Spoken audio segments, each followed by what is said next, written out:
Hello guys, இன்றைக்கி நம்ம என்ன வீடியோவில் பார்க்க போகிறோம் பார்த்தீங்கன்னா ராக்கெட் ஸ்டவ். அதுக்காக வந்து என்னோடய ஃப்ரெண்டு வீட்டு மாடியில் தான் பண்ணிகிட்ருக்கேன். கீழே பாருங்கள். ஸோ அதோட பேஸ் வந்து இது தான். ஸோ ஃபஸ்ட்டு நம்ம என்ன பண்ணியிருக்கோம் அப்படின்னா 8 கல்லை போட்டிருக்கோம் இந்த இடத்துல. இந்த பக்கம் கிராஸாக இந்த மாதிரி 4 கல் ப்ளஸ் இந்த மாதிரி ஒரு கிராஸாக போட்டிருக்கோம். நீங்கள் வந்து இதை வந்து தரையில் கிரவுண்டில் கீழே பண்ணுறீங்கன்னா வந்து இது தேவையே கிடையாது. நான் வந்து மாடியில் பண்ணிகிட்ருக்கேன் அப்படின்றதுனால தான் வந்து இந்த பேஸை போட்டிருக்கேன். ஏன்னா கீழே ஹீட் இறங்கக்கூடாதுன்றதுனால. ஆல்ரெடி ராக்கெட் ஸ்டவ் நம்ம கட்ட வைக்கிறதே வந்து கொஞ்சம் ஹைட்டில் தான் வைப்போம். நம்ம மேற்கொண்டு இந்த பேஸை வேறு போகிறதுனால இன்னுமே கூட அந்த ஹீட்டை வந்து நம்ம கீழே வந்து இறங்காது. மாடியில் பண்ணுறவங்க இந்த மாதிரி ஒரு பேஸை போட்டு பண்ணுறது பெஸ்ட்டு. ஓகே காய்ஸ், இப்போ நம்ம வந்து கிரவுண்ட் லேயரை போட்டோம். ஸோ இதுக்கு அடுத்து நம்ம ஃபஸ்ட் லேயர் போடணும். அதுக்கு முன்னாடி இங்கெல்லாம் கேப் தெரியுது, இங்கே வாங்க. இந்த கேப்லாம் தெரியுது பார்த்தீங்களா? ஸோ இந்த கேப் எல்லாத்துலேயும் இப்போ நம்ம இங்கே வரோம்.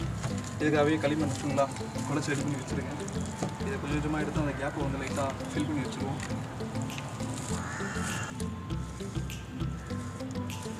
முடிஞ்ச வரைக்கும் நம்ம இருக்கிற எல்லா கேப்பையும் வந்து கரெக்டாக ஃபில் பண்ணி வச்சா தான் இது வந்து அவ்வளோவா அசையாது செய்யும்போது. ஏன்னா இதுதான் நம்மளோட பேஸு. ஸோ இப்போ பார்த்தீங்கன்னா எல்லாத்தையும் பூசி முடிச்சிட்டோம்.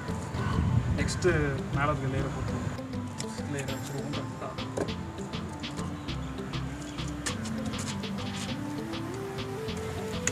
ரெண்டு கல்லை வந்து இந்த மாதிரியும் ஒரு கல்லை இங்கே வச்சுருக்கேன். இப்போ இந்த அரைக்கல் எதுக்குன்னு பார்த்தீங்கன்னா இதில் கரெக்டாக ஃபிக்ஸ் பண்ணுறதுக்கு. சின்ன கேப்லலாம் மறுபடியும் நம்ம வந்து அந்த களிமண்ணை பூசிடுவோம்.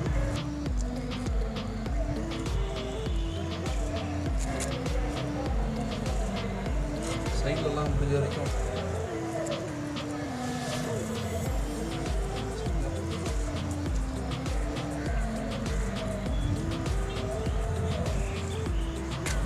ஃபஸ்ட்டு லேயர் வந்து வெற்றிகரமாக நம்ம பூசி முடிச்சிட்டோம். இப்போ வந்து நம்ம ராக்கெட் ஸ்டவ்லேயே ரொம்ப மெயினான ஸ்டெப்பு மேலே நம்ம கம்பி போட போகிறோம். ஏன்னா நம்ம வந்து அந்த கம்பிக்கு மேலே தான் விறகு வைப்போம். கீழே வந்து கேப் இருக்கும். ஸோ அந்த கேப்பில் வந்து சாம்பல்லாம் கொட்டிவிடும். அந்த சாம்பல் நம்ம அப்பப்போ எடுத்துக்கலாம். ப்ளஸ் அந்த ஏர் ஃப்ளோ வந்து கீழ் வழியாக போகிறதுனால நமக்கு மேலே வந்து நெருப்பு நல்லா எரியும். ஸோ அதுக்காக தான் இந்த ராக்கெட் ஸ்டவ்வில் ஒரு முக்கியமான சயின்ஸை இங்கே தான் வந்து ஒர்க் ஆகிட்டுருக்கு. உங்கள் வீட்டில் வேறு ஏதாவது இந்த மாதிரி கம்பி இருந்தால் கட் பண்ணி வச்சுக்கோங்க. நாங்கள் இந்த கம்பிக்காக வந்து ஒரு நாள் ஃபுல்லாக அலைஞ்சி கடைசியில் இந்த கேமரா எடுத்துகிட்டு வர பார்த்தீங்களா, அவர் தான் இந்த கம்பியை வாங்கிட்டு வந்தார்.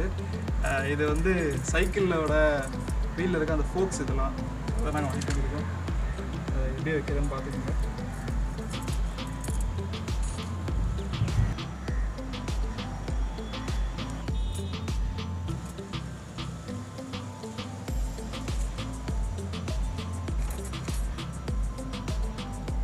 இந்த லாஸ்ட்டில் இருக்கிற கம்பியை மட்டும் நல்லா பார்த்துக்குங்க. இந்த கம்பியை மட்டும் மேலே வச்சுக்கோங்க. அது ஒரு ரீசன் இருக்குது, நான் சொல்கிறேன். இப்போ இது மேலே தூக்கி நம்ம செங்கலை வைக்க போகிறோம். வெயில் வேறு லெவலில் அடிக்குங்க. இப்போ நல்லா பார்த்துக்குங்க. கம்பியெல்லாம் நம்புறாமல் முடிஞ்ச வரைக்கும் கரெக்டாக வைங்க. நான் பண்ணுற மாதிரியே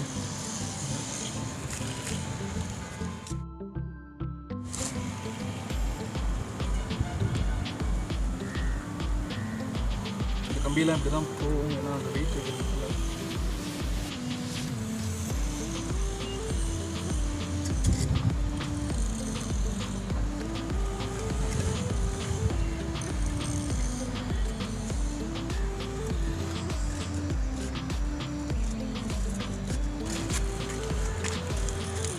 ஓகே. நம்ம கம்பி செட்டப் முடிச்சிட்டோம். அதுக்கு மேலே கரெக்டாக செங்கலை வச்சுருக்கோம். இப்போ இதுக்கப்புறம் மறுபடியும் இந்த இருக்கால இதை எடுத்து கரெக்டாக பூசிடுவோம்.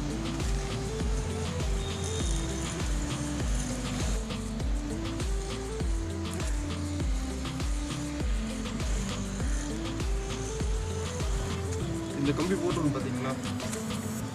கம்பி போட்ட இடத்துல எல்லாமே வந்து இப்போது சைடில் வந்து நம்ம இந்த வரையும் அடைச்சிடலாம்.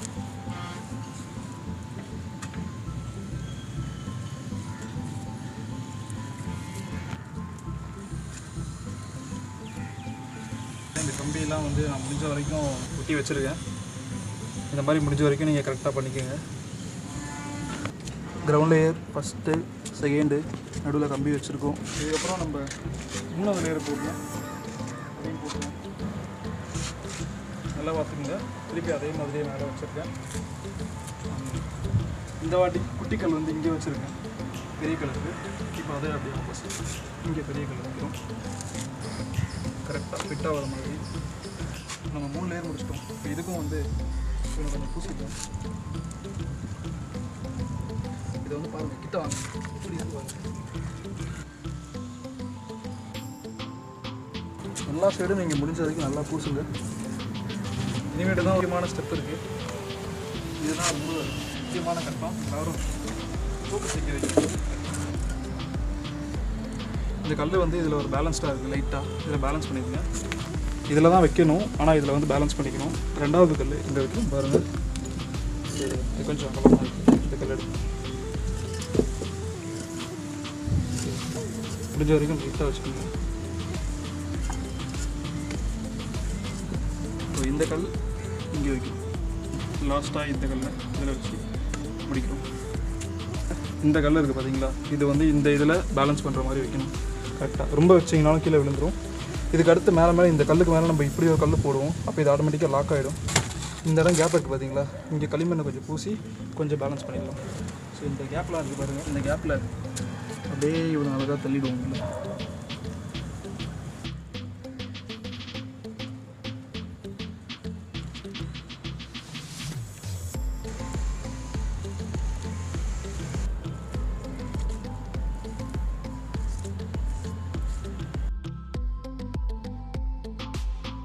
இன்னும் 3 லேயர் இதே மாதிரி போட்டோம்னா ராக்கெட் ஸ்டவ் வெற்றிகரமாக வச்சிடலாம்.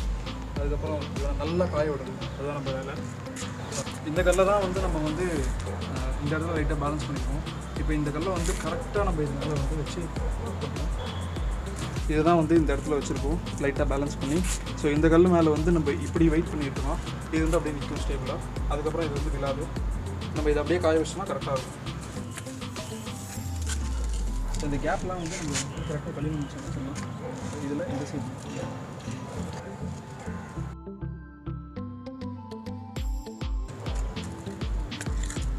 உட்காருதாங்க.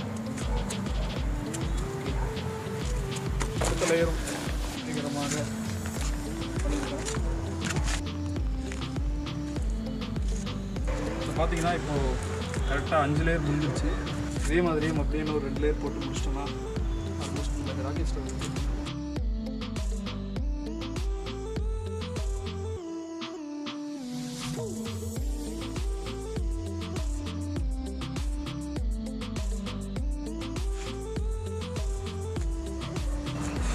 ஒரு 6 லேயர் போட்டோம். இதுவே ஓகே தான். இப்போது நம்ம இன்னொரு லேயர் போட்டோம்னா இன்னுமே பர்ஃபெக்டாக வந்து ராக்கெட் ஸ்டவ் நல்லா எரியும்.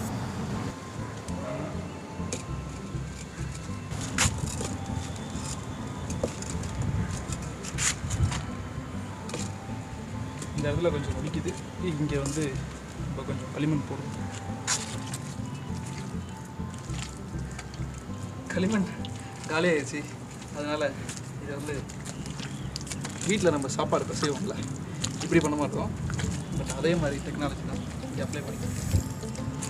கேமராமேன் சாப்பிட்றீங்களா? ராக்கெட் ஸ்டவ் சக்ஸஸ்ஃபுல்லாக முடிஞ்சிச்சுன்னா கேமரா நம்ம அசோக் பக்கெட் பிரியாணி வாங்கி கொடுக்குறேன்னு சொல்லியிருக்காரு. அப்படியா? கேமராமேனுக்கு அதே மாதிரி 1000 வியூஸ் போச்சுன்னா எனக்கு KFC சிக்கன் பக்கெட் வாங்கி கொடுத்துருக்கேன்னு சொல்லியிருக்காரு. நீங்கள் தான் ஹெல்ப் போச்சுன்னா வாங்கி கொடுத்துடலாம் கண்டிப்பாக. இந்த களிமண்ணை வாங்குறதுக்கு நாங்கள் பட்ட கஷ்டம் இருக்குது. எங்கெங்கெல்லாம் போனீங்க? இதெல்லாம் போல் வடபழனி, கோடம்பாக்கம், இந்த பக்கம் மணப்பாக்கம் எல்லாரையும் சுற்றிக்கலாம். கொஞ்சம் மண்ணை வச்சுக்கிட்டு 200 சொல்கிறாங்க. வாங்கிட்டு வந்தேன். இப்போ போட்ட பூசின எல்லா மண்ணும் வந்து 100 ரூபா தான். இதை எங்கே வாங்கணும்னா டிஸ்கிரிப்ஷன் லிங்க்லாம் தரமாட்டேன். கோடம்பாக்கத்தில் போவாங்க, அங்கே ஒரு பிளானை செஞ்சு விற்றுட்ருக்காங்க நிறைய பேர். அங்கே போனீங்கனாலே தருவாங்க. ஸோ இந்த கேப் இருக்குது பார்த்தீங்களா, இந்த கேப்பில் தான் செங்கல் அடிச்சு. அதனால் இதில் ஃபஸ்ட்டு ஒரு மண்ணை போட்டுருவோம். களிமண்ணை போட்டு அதுக்கப்புறம்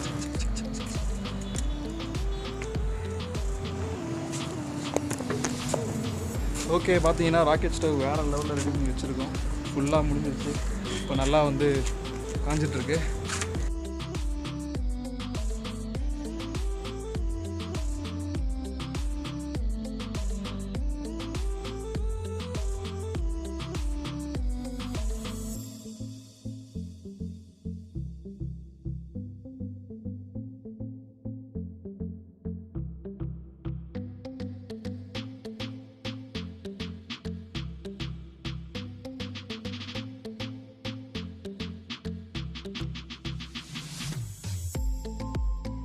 கீழே இருக்குது பார்த்தீங்களா இந்த இடம்.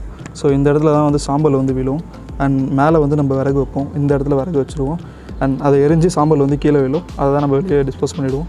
இது வழியாக வந்து கீழேயும் ஏர் ஃப்ளோ போகிறதுனால நெருப்பு வந்து மேலே வந்து இந்த இடத்துல வந்து ஒரு மாதிரி வீட்டில் இருக்கிற அந்த ஸ்டவ் மாதிரி எரியும். இவ்வளோ இதுவாக எரியறதுனால ராக்கெட் ஸ்டவ்னு சொல்கிறாங்களா என்னன்னு தெரியல. நல்லா காஞ்சிட்ருக்கு. இது கண்டிப்பாக ஒரு நாளாக எடுத்துக்கும் காஞ்ச முடிக்கிறதுக்கு. ஸோ இப்போ பார்த்தீங்கன்னா ராக்கெட் ஸ்டவ் பண்ணி முடிச்சாச்சு.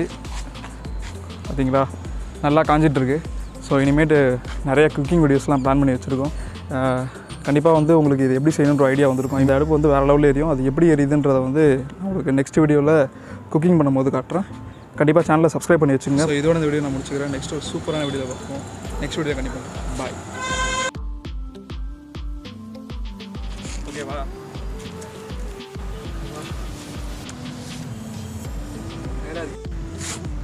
வேறு ஒரு வேலையாக தராங்க. அழகாயிடுச்சு. நம்ம கேமராமேன் எல்லா ஆங்கிளும் ட்ரை பண்ணி என்னென்னமோ பண்ணிட்டு இருக்காரு. அவரும் கேமரா ரெக்கார்ட் பண்ணுற அவரும் கேமராமேன்றதை காட்டுறாரு. கோடம்பாக்கத்தில் போவாங்க, அங்கே பிளானை செஞ்சு வித்துட்ருக்காங்க நிறைய பேர். அங்கே போனீங்கனாலே தருவாங்க. ஏன் உங்ககிட்டயே நிறைய இருக்கேன், உங்கள் மண்டையில் நிறைய களிமண், ஏன் அதை யூஸ் பண்ணிக்கலாம்? இதெல்லாம் கட்டாயிடும். என்ன போடியா? அதாவது இது வந்து ராக்கெட் சைஸில் இருக்குது பார்த்தீங்களா, அதனால தான் வந்து ராக்கெட் ஸ்டவ் வச்சுருக்காங்க. தெரியல என்ன கேமராமேன் என்ன கேட்குறாருன்னா இது பறக்குமான்னு கேட்குறாரு ராக்கெட் ஸ்டவ்ன்றதுனால. தெரியல, நம்ம எரிய வச்சு பார்ப்போம் பறக்குதா இல்லையா.